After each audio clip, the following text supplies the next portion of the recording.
Okay, welcome. This is God's Kingdom Ministries. Stephen Jones speaking. And we're here today with Erin Duncan, and she is our resident expert on the abortion issue. This is our daughter, our second daughter.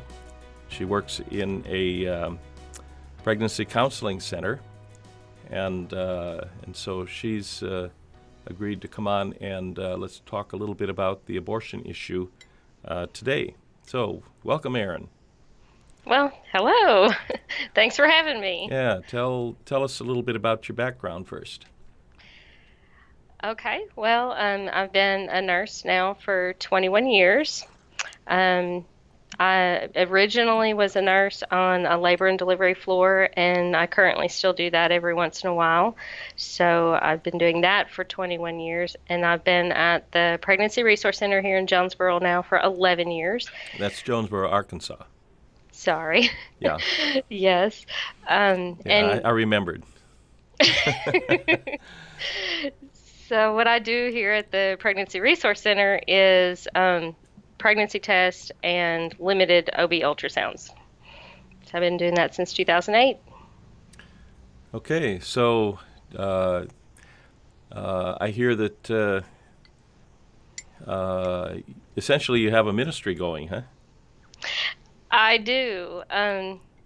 It's kind of a longer story I'm not going to go into, but God called me into the ministry back in 2008. Didn't even know this ministry existed. A friend of mine came up to me and asked me if I wanted to do this. And I said, I don't think so, but let me pray about it and let me see. And within 3 months, I was being trained on ultrasounds and joined the ministry here. So basically what we do is we're a nonprofit. It is an official 501c3 nonprofit religious organization that gives free services to anybody that wants to come see us. Our goal is to give education and mentorship and talking to girls that are considering abortion. There are several of these in the country. Actually, there's several thousand of these in the country, but we're just the only one here in Jonesboro, Arkansas. So anybody that calls us, and either whether they want an abortion or they just want to confirm a pregnancy, we bring them in and talk to them. So that's good. So what's an average day when you come in? What do? You come into work, and then what? So most of our days are pretty slow. They're not, I guess I'm glad of that. We don't have abortion people, wanting abortions every single day. But on a given day, we get phone calls all day long, usually at least one that someone's panicked on the phone and they just found out they're pregnant and they're wanting to have an abortion and they're asking us to help them. At least one or maybe more a day that we get of that. We get them in as quickly as we can. Unlike a lot of offices, we can usually get them in that same day. So if they're willing to come in and talk to us, then we will bring them in. My job of it is to bring them in and actually do a pregnancy test. And I talk to them a lot about what are their plans for the pregnancy, how did they, what is going on in their life, why are they considering abortion at this moment, which I would probably say 90% of them is it's not the right time. That's what I hear a lot. But my job as a nurse is to educate these girls. So when they come in and talk to me, I want to make sure that they're educated well enough to make an informed decision. Our mission statement is actually to empower them to choose life. And that's what we want to do, is let them know that their education and their knowledge is what's going to empower them. And most of the time, like I said before when I was talking to you, 70 to 80% of our girls will choose life with the proper education. So if we can do an ultrasound on them. My training is on limited ultrasounds, so I can do an ultrasound as long as they're about 6 weeks pregnant. And we can tell them if they are obviously pregnant, because the pregnancy test doesn't actually tell us where it is. We can tell them exactly where the pregnancy is. I'm trained to make sure that it's where it's supposed to be, in the uterus, and not ectopic, not life-threatening. But I can also tell them if there's a heartbeat, and I can tell them how far along they are by measurements. And those are the answers that those girls want to know. Even if they're considering abortion, abortion is one of those things that they charge you according to how far along you are. So there's different types of abortions. There's different costs for abortions. So if we can tell them how far along they are, but also in the meantime telling them and showing them that it's viable, there is a heartbeat and it is a baby, not just a blob of tissue, it's real empowering to them. Our ultrasound machine is 2 years old, so we were blessed with one about a year and a half ago. And we put a big screen TV up so they can see. Oh, I think it's probably about a 40-inch, 50-inch TV, so they can see what I see on the screen. So I don't have to turn anything around. They can see it. It's right there in front of them. So yeah, pretty good evidence and a real life shot. Yeah, it is. It is. And it really is amazing too for them to see it, because a lot of these girls just don't understand what is going on inside of them. So that's amazing, isn't it? Mm-hmm. So when you come in the morning, do you have a little prayer meeting or anything? Sometimes it's just not enough of us here to do it, but we all start our day off with prayer. We do join in the conference room when we can to join in prayer. We have a text group that we have if you wanted to join that, and that's a prayer text group. So anytime we have somebody that's here or a phone call, we send out a text and it says, please pray for us and please pray for this girl that's here. And so we have several people on that text group. Anytime we have a client come in, whoever's talking to that client, we will join in the hallway and just pray over that room and pray over that conversation. So. Okay, well, so how many clients, patients, whatever you want to call them, do you have in a year's time? Well, for 2018, we saw 414 clients. Of those 414 clients, we had 90 of them that were considering abortion, and we had 91 that is considered abortion vulnerable, is the word that we use, which are at risk. They're the ones that, even though they say they don't want to have an abortion, something can change in their life where the boyfriend leaves or the mother kicked them out or whatever, which would cause them to go ahead and choose abortion. And the majority of our clients don't ever, or a lot of our clients don't consider abortion because we don't turn anybody away. If we have somebody that calls and they would never have an abortion, we still want to bring them in because we can still talk to them. A lot of our clients are not Christians. They're not believers. They're not, followers. So we want to be able to talk to them and minister them. We do a lot of gospel presentations here too. So. But of course, you're living right there in the Bible Belt, so there are a lot of Christians there, rather than, say, I don't know, other heathen places such as, shall I mention them? Other states. Other states, yes. Other states, yeah. Yes. Further west. Yeah.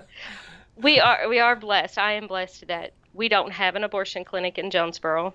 We don't have any obstetricians in Jonesboro that will perform an abortion. So we're very lucky in the sense that we are not across the street from an abortion clinic. And we are in what's considered the Southern Bible Belt. But it just amazed me when I started here how many girls still want to have an abortion and go to Memphis or go to Little Rock or go to St. Louis or go in other places. Well, it's interesting. I'm always interested in numbers, but you mentioned 414 clients in 2018, which is very interesting because here we are, dealing with the abortion issue. But 414 is, of course, the prophetic number for cursed time.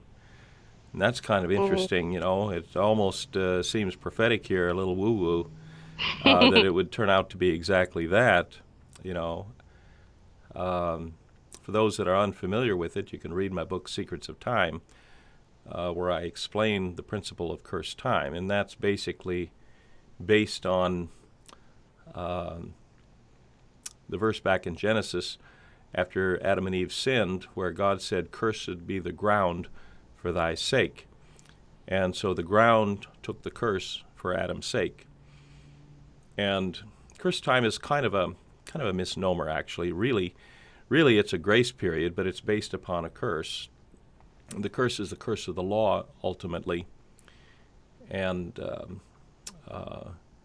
so the curse of the law is basically a sentence that is passed by the divine court, by the judge, in this case, God himself.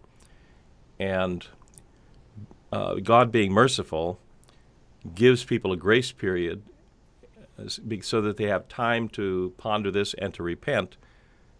It's almost like a probationary period, but it's a grace period. And then if they don't repent at the end of the 414 days or years, however it is, then the sentence is actually executed. In this case, the curse on the ground was executed 4 cycles of 414 years later. We call it Noah's flood. That was the year 1656, which is four periods of 414 years. And there's about, I've found at least a half a dozen different examples of this in Scripture.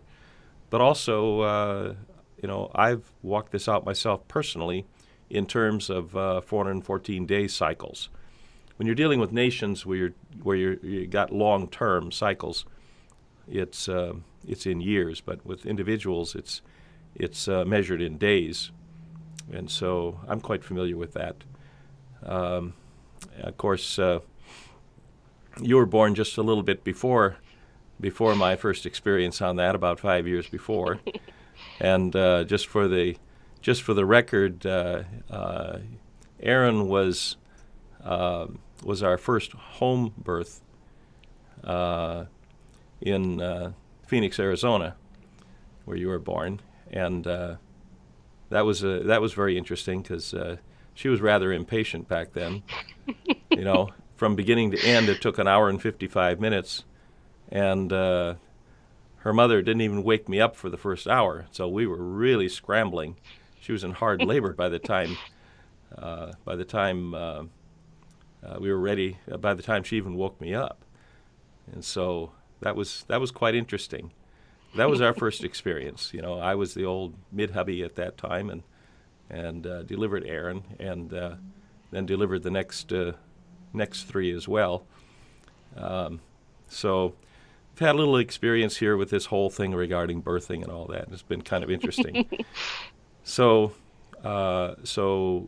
we were living in Arkansas when you graduated from high school, and then you got married at that time, and we moved to Washington for 3 years, and then to Minnesota after that. But so we left you behind, and your mom's been wanting to visit you all the time anyway after that. Got to see the grandkids, right? Right. Yep. Yeah. Anyway, it's just interesting that you'd mentioned the number 414. It just kind of seems kind of strange and coincidental here, if you believe in coincidences. Mm-hmm. So the idea is to ultimately to save as many babies as possible, and which is kind of difficult in today's world. This is all the legislation going on and everything else, and we had an article.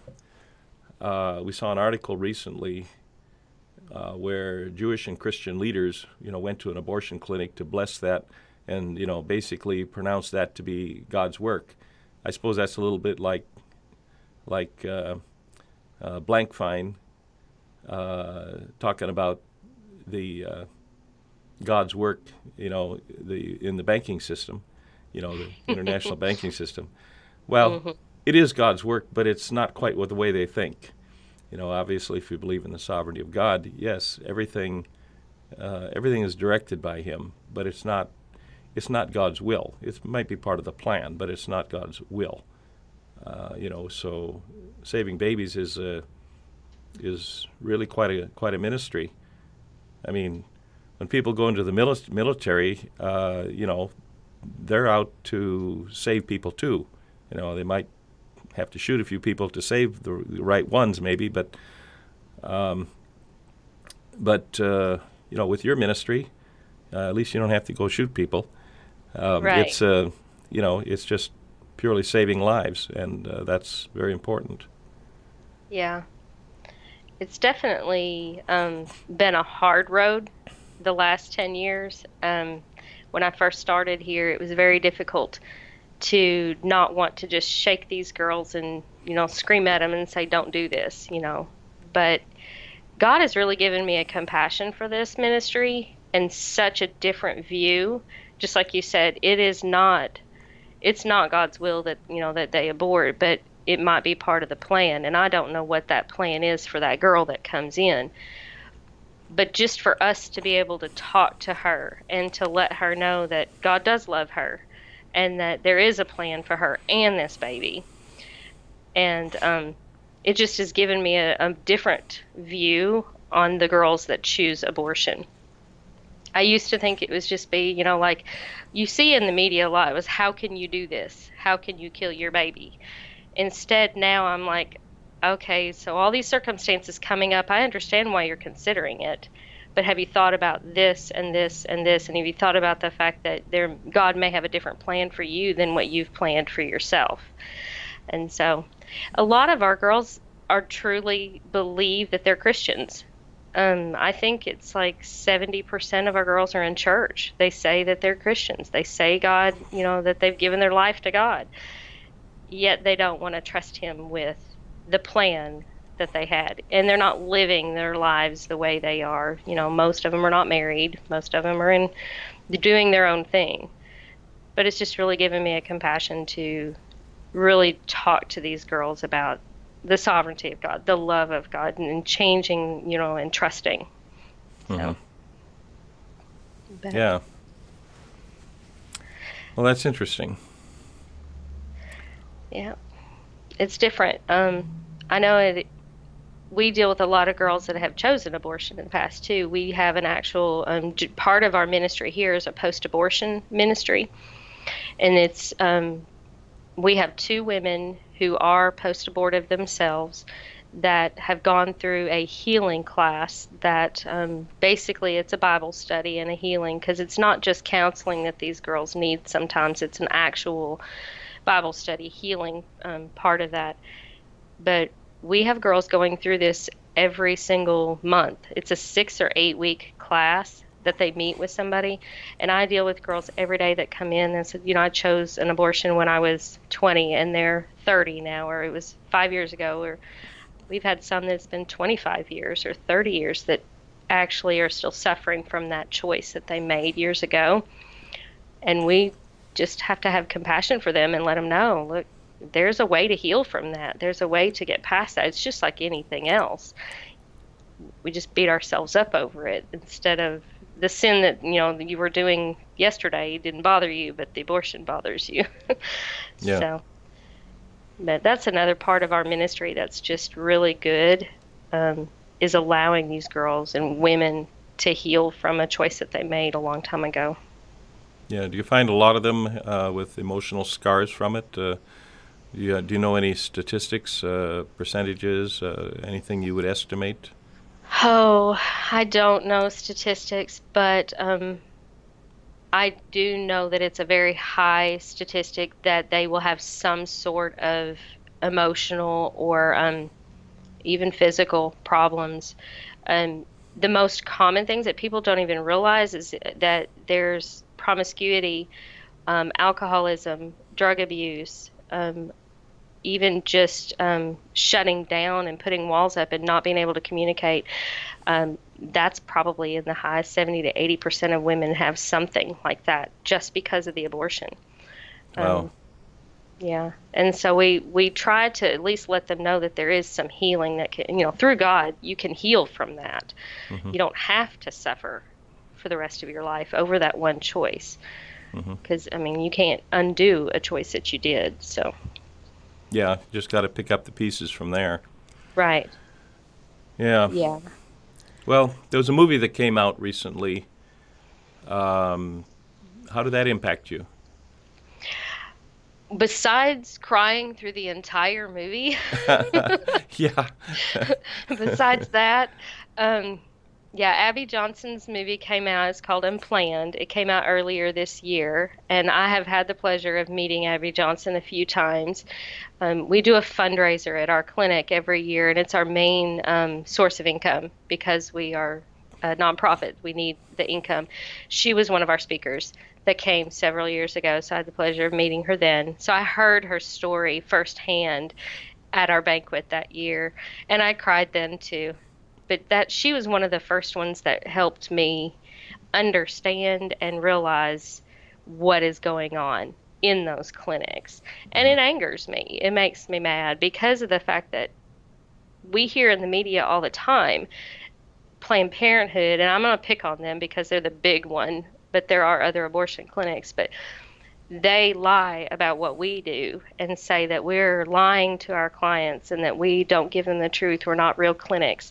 Yet that movie, if half of what was in that movie is true, it angers me how much they lie to those girls that go in there because the reality of it is it's a money making business and Yeah. they don't care in the sense that we do. Because every girl that comes into my clinic that I talk to, I tell them flat out, I'm not making your decision for you.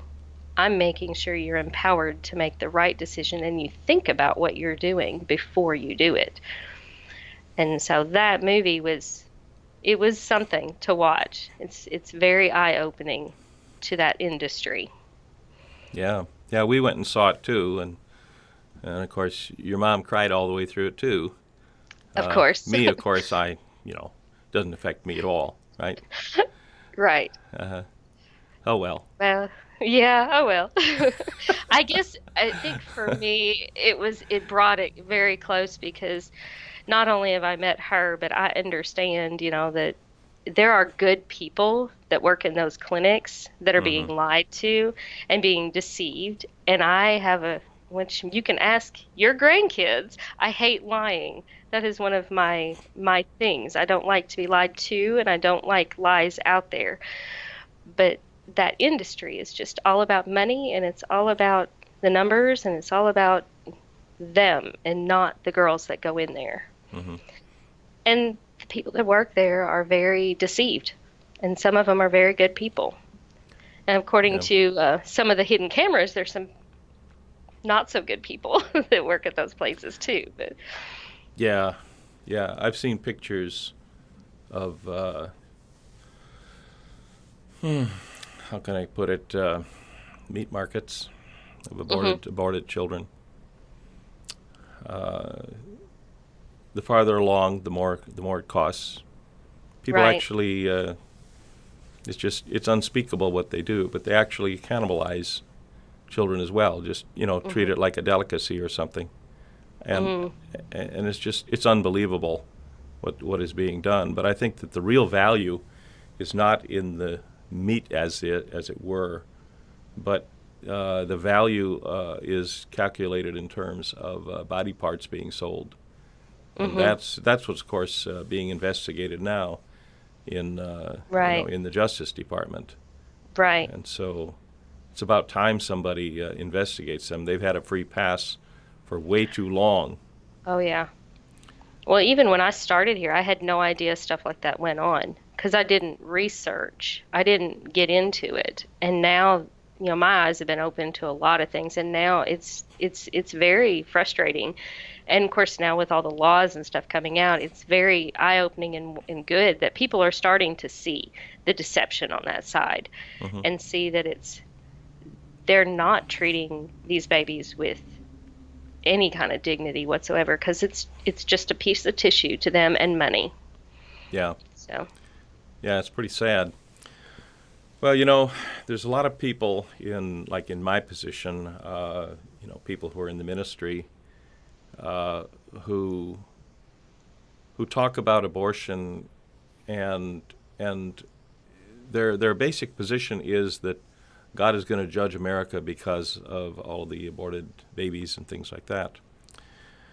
And I think there's on some level there's a lot of truth to that, of course, but on the other hand, I see it a little bit different. I see it in reverse. I see abortion as a judgment on America.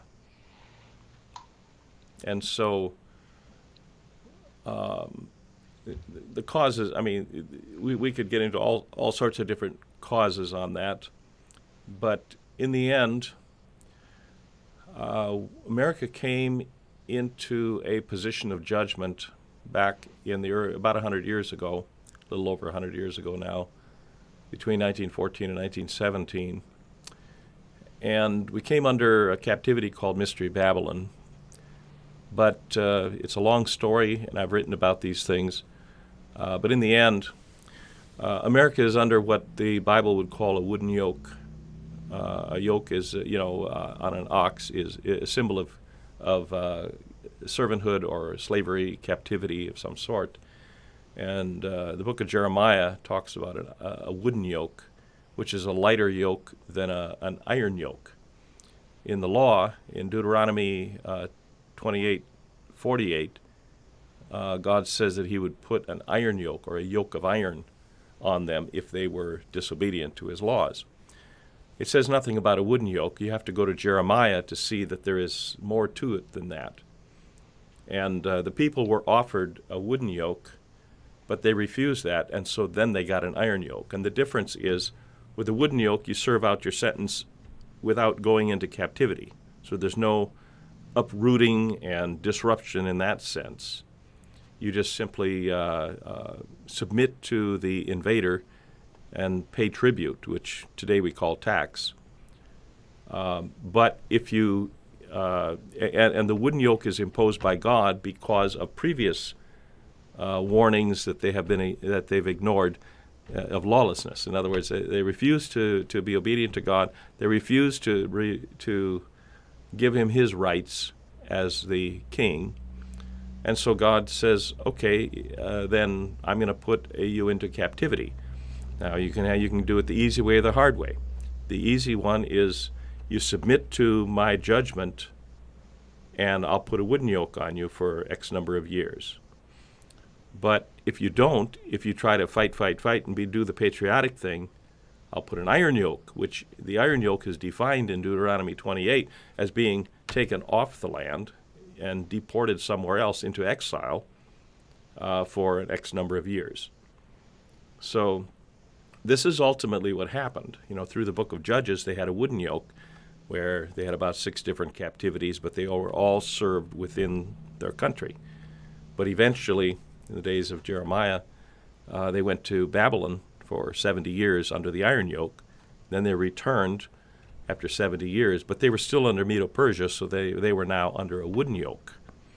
They were able to serve the sentence there until they got a little bit too rebellious in the time of Rome, and then they got kicked off the land altogether again, which is, again, entering into the iron yoke stage again.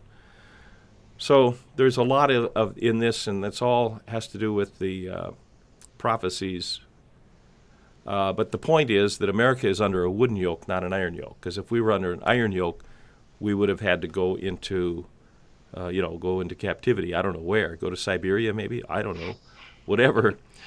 But the point is that under a wooden yoke, the judgment is apparently that so many of us are going to have to die in this, as a matter of judgment. Well, under an iron yoke, it's sort of indiscriminate. Good, bad, and indifferent. They can all get killed, in a war. War is pretty bad stuff, mean business. But under an iron yoke, it's only those who are ungodly or who are totally ignorant and who, whether they're outright rebellious or just ignorant of it, either way, they're the ones that actually volunteer. And so it's their children that are aborted. Those who are really Christians, who understand the laws of God, simply don't get abortions. So they become exempt. So there's a little advantage in having a wooden yoke rather than an iron yoke. See, if we were in China, you'd have to abort your second child. Well, until recently. They got rid of that law finally because they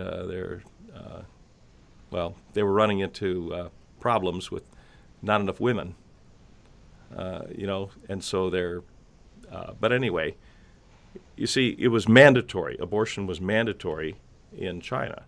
And that, to me, is a conditions of an iron yoke. But a wooden yoke, we get to volunteer. Any volunteers, that kind of thing. It's not that it's good, but one way or the other, certain number of people are going to die, and the question is, who's going to volunteer for this? Now, that, of course, isn't something you'd explain in your situation because that's way above their heads, way above their pay grade, and not appropriate. But that really is what we're dealing with on a big scale here. And there's another thing too.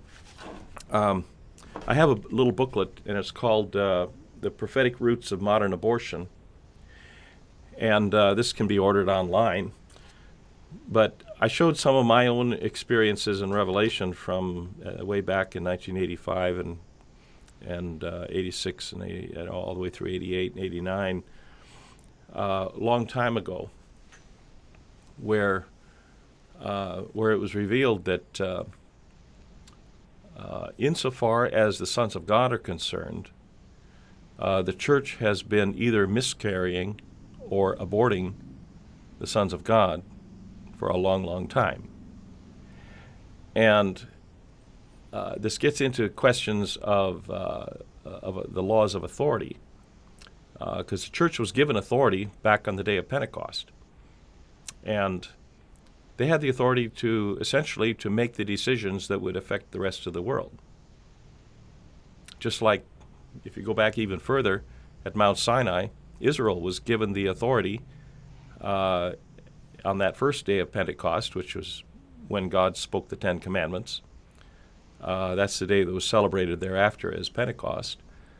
But they were actually given the authority over the world. So if they had been a light on a hill, if they had decided that they were going to follow the laws of God, the rest of the world would have followed their example. Well, they failed, and they ended up to be part of the problem.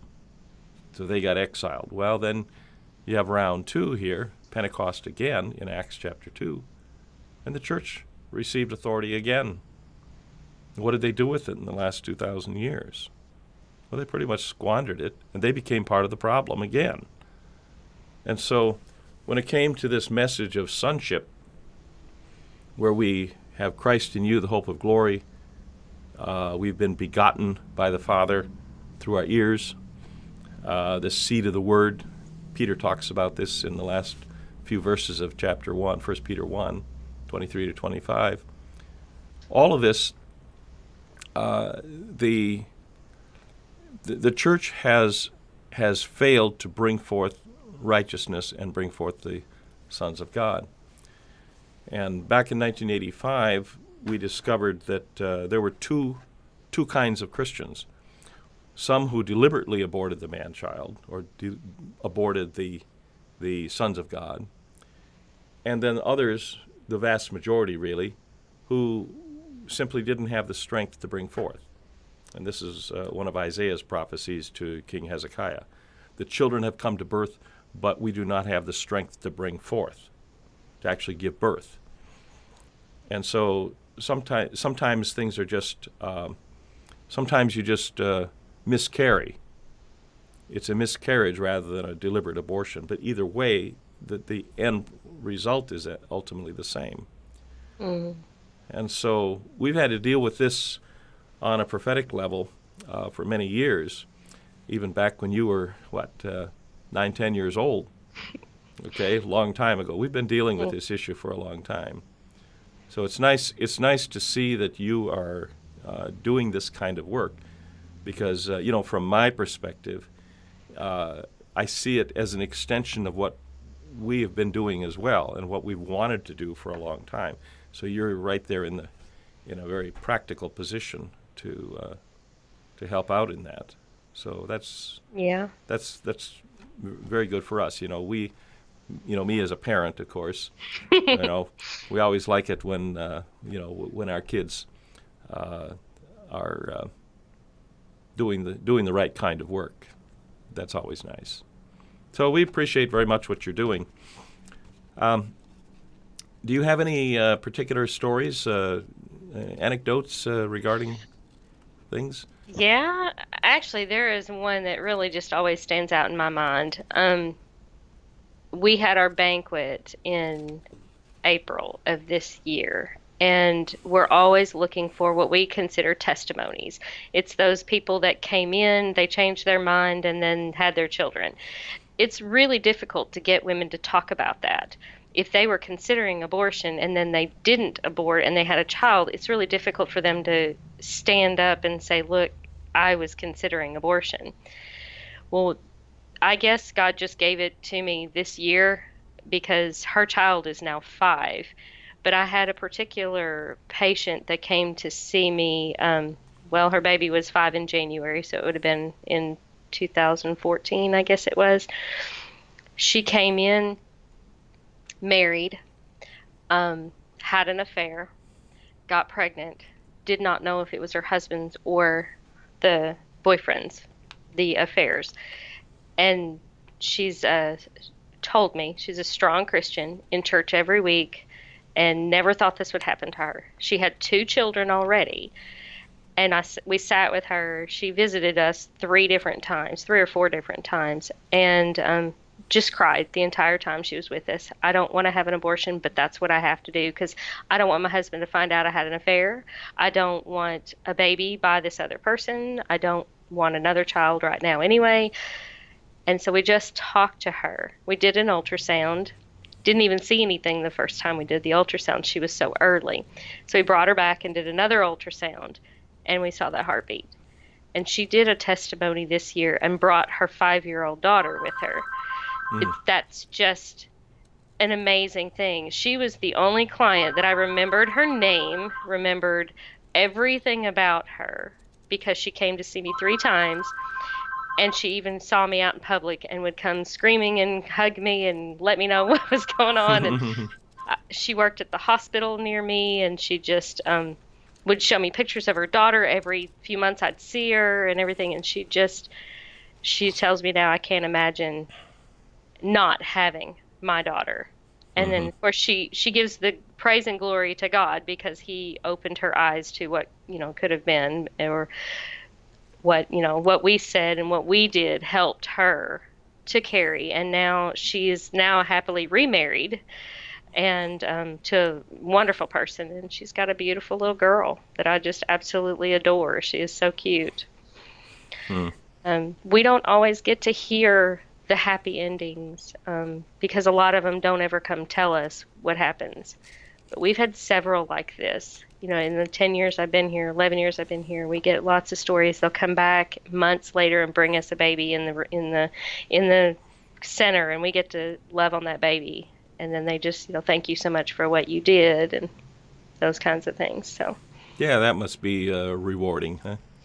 It is very rewarding because like I said, when I first started, it was very hard because these girls would leave and I wouldn't know. I don't know if they're having their baby. I don't know if they're having an abortion.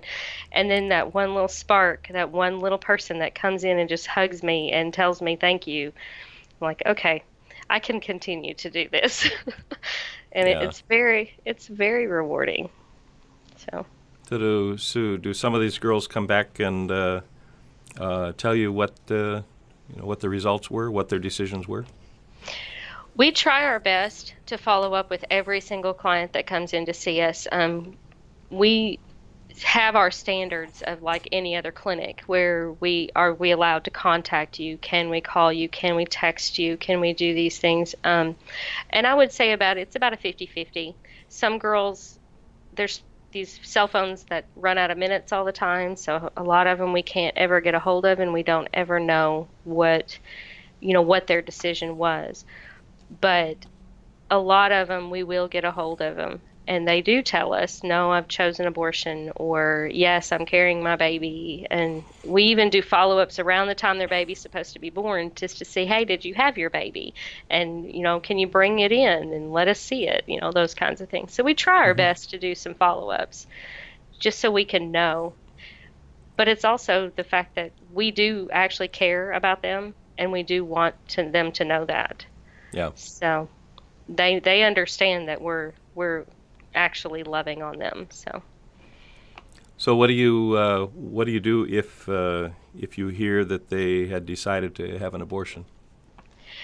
That's a tough phone call to make when I find that out. But I usually just tell them, we're here for you.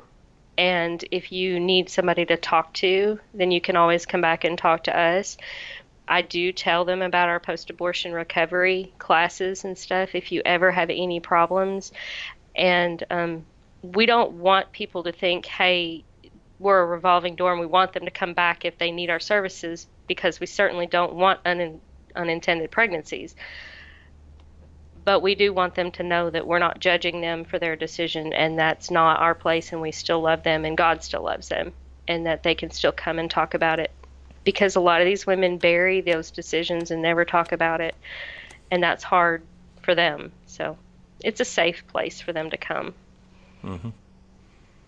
Well, aborted babies generally end up with no name. Hmm. Do you do anything about that?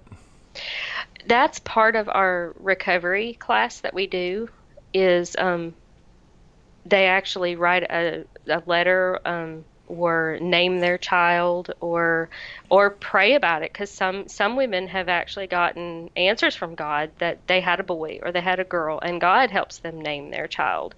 But it's part of that closure and part of that acknowledgement that there is a child that's no longer with them, that they do name. And it does help a lot of times with just the closure and the healing part of that. So we do encourage that in our post-abortion classes that we have. Most of the time we see the girls when they're right at that moment, so we don't talk about it unless they're ready. Hmm. Yeah. Well, a few years ago, it dawned on us that because your mother had had a miscarriage, I think it was in 1988, wasn't it, or 89? I can't remember. It occurred to us that we needed to name the child, and so we prayed about it, and we got the name Jubilee, and so we actually named the child officially on the date, the anniversary, that is, of the miscarriage, which is kind of interesting. And in fact, that morning, as I was waking up, the Lord gave me a middle name too, so it was Jubilee Grace. So we named that child, and now, of course, that child is that was 30 years ago. Mm-hmm. And so there's been some interesting revelation about that since. So really, we didn't just have 6 children; we had 7. Mm-hmm. And so it's a little different mindset. People ask, how many children do you have? Well, yeah, we have 6, but we had 7. And in this sense, in the ultimate sense, we have 7. Mm-hmm. So you had another little sister, which is Yes. interesting. That brought on a whole new set of emotions for me Mm-hmm. when Mom told me about that. So it's very interesting to me, because I talk to these girls too, the ones who have miscarriages, not just the ones who abort. Planned Parenthood and the abortion industry wants to tell these girls, you're not a mother yet. You don't have a child yet until they're born. But I meet a lot of women grieving from miscarriages. I'm like, once that pregnancy test is positive, once that conception happens, you're a mother. Whether that child makes it into this world or not, you're a mother. And you have to think about it in those terms. And they grieve for that. I had one girl came in January, and she was an older lady. I shouldn't say old because she was around my age and wasn't expecting to be pregnant at my age.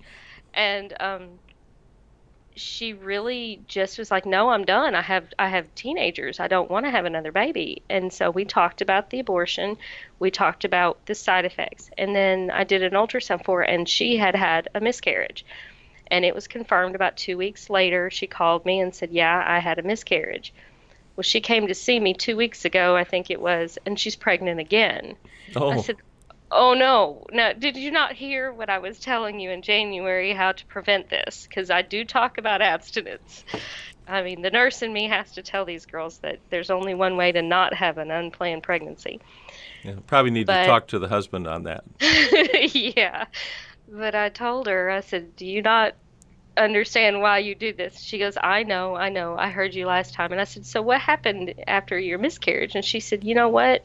I know I was considering an abortion, but I'm grieving. I am really sad about that miscarriage." And she would not abort this time. She was actually wouldn't told me, she said, "I would never do that after the miscarriage and after the thoughts of January." And so we'll see what, happens. I know I did an ultrasound on her and she had a viable pregnancy this time, so it Hmm. should be good. But those thoughts go through their heads and they think about it, and then even if they miscarry, they end up grieving over that baby. Yeah. So it's very, very odd, the mixed emotions that these girls have. But I think part of it is just society in general tells these girls that it's their body, their choice, it's okay, and there's no side effects to it whatsoever. And so they think it is my body and I can make that choice, and I don't have to feel Hmm. bad about it. And yet they do. Yeah. So, yeah. You were talking about all the lives lost, and it's just really interesting to me since 1973 when Roe versus Wade was passed. More than 50 million abortions have occurred in this country. Just in this country. In this country. That's not other countries, that's this country. 50 million. And the number keeps rising. I mean, there's Planned Parenthood alone has over 300,000 abortions a year. And so, but I tell everybody we can't get discouraged over those numbers because I looked it up this morning. There are, I think, 650 Planned Parenthoods in the country. There's almost 2,500 pregnancy centers like ours in this country that are out there telling the truth and helping these girls. So we outnumber them, and we have God on our side, so we know that we're doing the right ministry and the truth, and we're there for them. And we don't charge them anything. It's all of our services are free. So, Yeah. Well, in my view, the responsibility, the responsibility really comes down to whoever is in authority. And of course, there's many layers on that. There's a political authority, but the spiritual authority really has gone back to the church at least in the last 2,000 years. That is changing now because now the authority is shifting from the church in general to a much smaller group, which we call the overcomers. But meanwhile, so things are changing now, and I believe that we're going to win this fight, and Planned Parenthood is not going to be the winner for much longer. I think that they're already running scared. But in the end, the church has been responsible, and a lot of it is because the people have not been taught the message of sonship. They don't know anything about the manifestation of the sons of God, even though it's right there in Romans 8.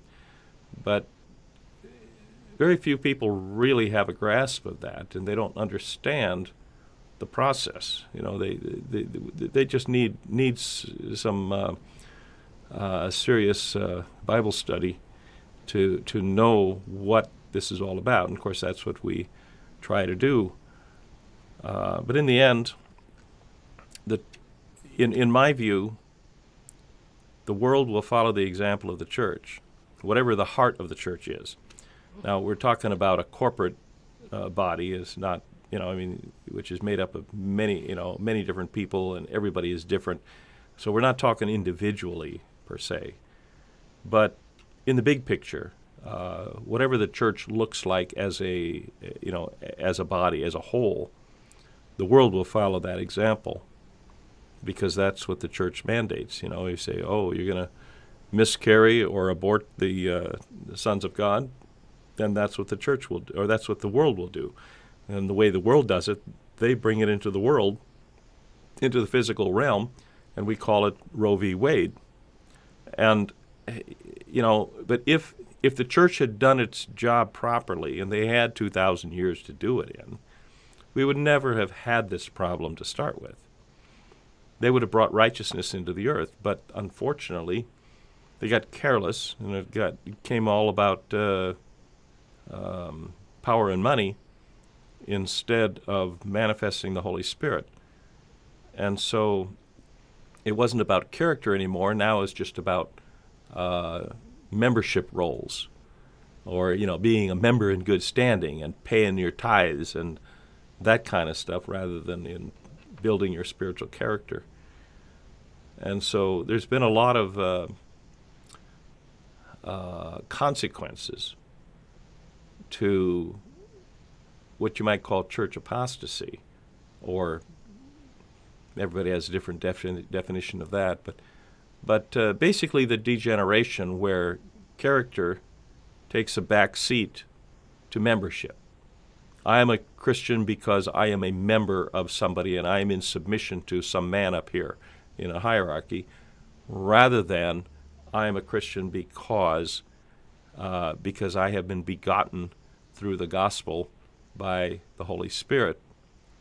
And so we've got our definition of church screwed up, and we have our definition of a Christian that has shifted, where the church is no longer the congregation. Now it is an institution, and even people even call the building a church. We go to church every week instead of the church going to a building, and so we've just got our definitions on backwards. And it's kind of like wearing your socks on backwards. It doesn't really work too well. Mm-hmm. Well, this has been good, but what is the name of the clinic that you have? It's called Options on Main, and it's in Jonesboro, Arkansas. And we changed our name a few years ago. We were the Pregnancy Resource Center up until this point. We have a website and a Facebook page, and just like everybody else, I think we even have a Twitter, which I do not do Twitter, so I don't know, but website page. It's JonesboroPRC.com.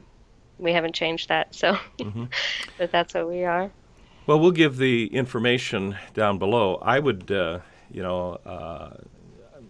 I would recommend to anybody to pray about it, and perhaps some of the listeners might want to contribute monthly. One-time gifts are nice, but monthly, I know how important for the budgeting process if they can count on a monthly donation, either through a credit card or in some something like that, or even just a check being sent. Mm-hmm. It's easier with a credit card, of course, but whatever. So we'll include that information down below in this YouTube, and so hopefully, and I'll just say too that just today, a little earlier, we set up a direct donation as well from our ministry to yours on a monthly basis, and so I wanted to be the first to do that, but But anyway, every little bit helps, and if everybody, or if a lot of people help out a little bit, that's good. Exactly right. Because just like any other ministry, we are only open because of generous donors. And we are very blessed in Jonesboro, Arkansas, to be able to stay open. We've been open for 39 years. Next year is our 40th year. But just since I've been here in the last 11 years, just the awareness and the donations and stuff have just skyrocketed just because of different things that we do to get people aware of what we do in this city. We're supported by individuals. We're supported by businesses. There are churches here in this area that support us. We do a lot of speaking at different churches so that people can get to know what we do.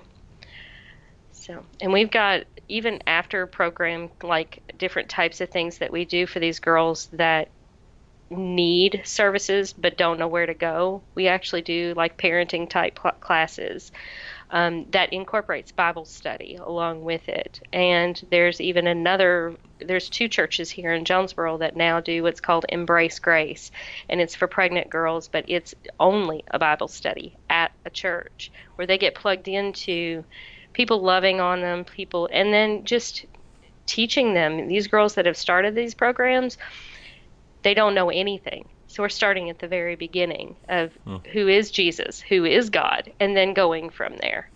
So, but they get lives changed because of it. And we just started that this last year, and I think we've had like 15 girls go through, and their lives are different now because of it. So. Oh, good. Yeah. Well, we've gone on here for a good hour or so. I don't know exactly the time, but I don't want to extend this too far. But I sure appreciate talking with you, and it's gone very well. And I'm sure that there'll going to be a lot of people who are really blessed by watching this video. So let's call it off for now, and we thank you again. And my pleasure. Yeah. So we'll see you next time we're down in Arkansas. And don't make it too long. No, we won't. We can't keep grandma separated from grandchildren, not for very long. So anyway, okay. So we'll cut it off right here then. Okay. Okay. Excellent.